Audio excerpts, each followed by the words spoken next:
अरे माफी मांगने में क्या जाता अगर गलती कर दी तुमने तो। लेकिन माफी मांगना तो दूर रहा, इनका बस चले तो उस लड़की को भी मरवाने का काम कर दिया।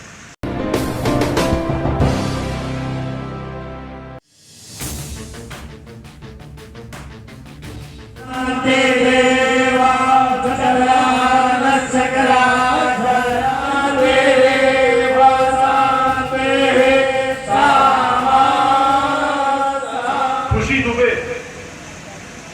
16.5 साल की लड़की, क्या उसका दोस्त था?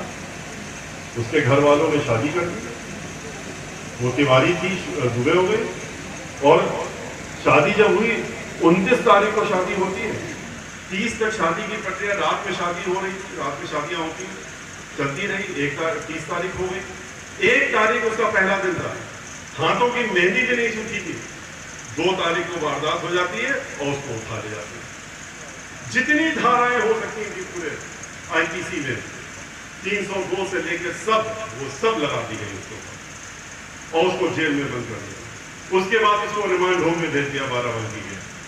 उसकी किसी तरीके से बेल नहीं हो, इसके लिए खुद स्वयं मुखिया जो थे वो मॉनिटर करते हैं कि इसकी बेल नहीं होनी चाहिए, इस लड़की को बाहर नहीं आना चाहिए, किसी हालत में जेल से बाहर नहीं आना चाहिए।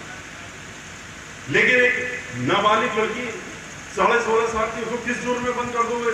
कहते नहीं, पुलिस वालों ने एक बयान दिया है कि कहा है कि छत में 2-3 महिलाएं थी और ये भी उसमें रही होगी, इसलिए उठाने का।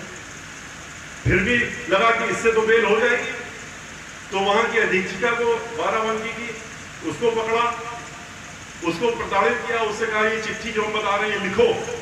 उसको चिट्ठी लिखने के लिए मजबूर किया, एक कंप्लेंट लिखवाई, उससे कहा कि ये लड़की खुशी दुबे यहाँ पर है, इस 2 कमरों के रिमांड होम में 48 लड़कियां रहती है, उसमें से एक ये भी है। लेकिन ये कहती है कि अगर हम बाहर निकल जाएंगे, अगर हमको बेल हो गई, तो उन लड़कियों को धमका रही है कि बाहर निकलने के बाद हम तुम लोगों को देख लेंगे और ठीक कर देंगे, उठवा देंगे। बताइए, वो लोग भी बंद है, ये भी बंद है।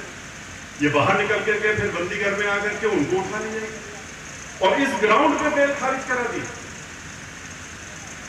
सबसे बड़े वकील को खड़ा करके, अपने सरकारी वकील को कहा कि इसको खारिज करा दो, तो ये सर्टिफिकेट आ गई, फर्जी सर्टिफिकेट।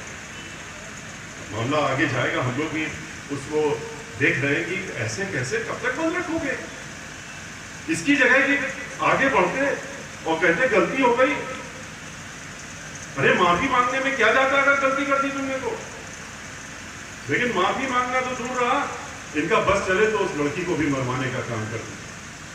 48 लड़कियां 1-2 कमरों के छोटे 2 कमरों में बंद हैं।